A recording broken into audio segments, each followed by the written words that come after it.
According to the American Hospital Association, there will be a shortage of 3.2 million healthcare workers by 2026. This has been a growing trend for years, peaked by the COVID-19 pandemic. The quality of healthcare has diminished over the years, and staffing shortages have been a significant issue in nearly all healthcare facilities. I have worked in a healthcare facility myself for a year, and I have personally seen the issues within healthcare. Most of these are stemmed from staffing shortages. Healthcare is of wide importance throughout the United States, yet healthcare has seen widespread staffing issues. These shortages are due to the COVID-19 pandemic, working conditions, and burnout. The COVID-19 pandemic has put a large burden on all areas of healthcare. At the beginning of the pandemic, many clinics either shut down or were converted to COVID-19 referral centers and testing centers. Telemedicine became more frequently used, limiting the need for many healthcare workers. Other facilities, such as hospitals and long-term care centers, also reduced staffing to limit the spread. According to health science reports, patients who have had difficulty reaching the hospital through ambulances and those with a chronic disease would rather postpone their follow-ups.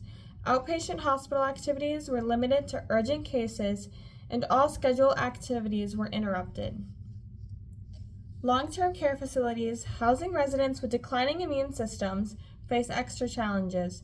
An infection control nurse I have worked with stated that, despite their best efforts, the number of residents in their facility decreased in half during the first year of COVID, due to declining age, expected health issues, and decreased admissions for fear of bringing COVID-19 into the facility.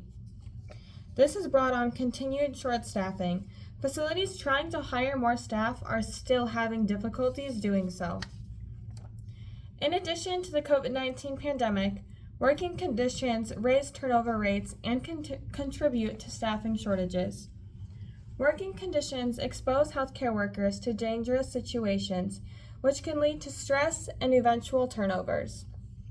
According to the CDC, the percentage of health workers who reported experiencing harassment more than doubled, going from 6% in 2018 to 13% in 2022.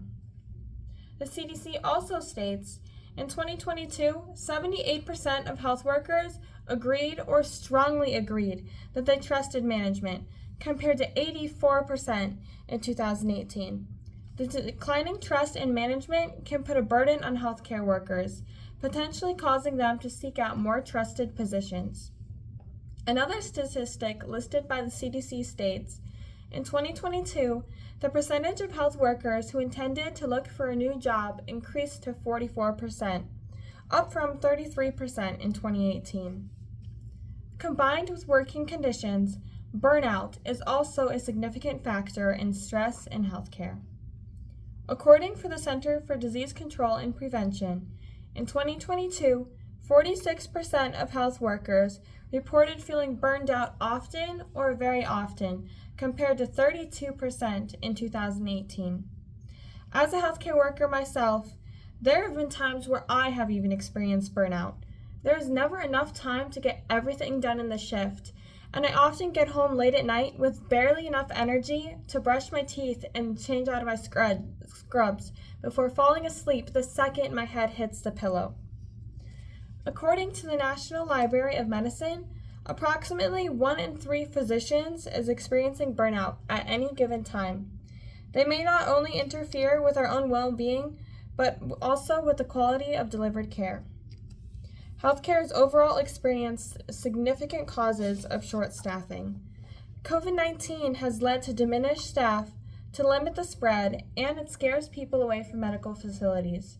Working conditions have exposed healthcare personnel to violence, illnesses, and other challenges. Burnout has made it difficult for some to complete daily tasks and burdens their personal lives as well. In conclusion, each factor has led to a shortage of staffing in healthcare in significant ways. While attempts have been made to improve and restore conditions, there is still a long journey before healthcare staff levels return to pre-pandemic rates.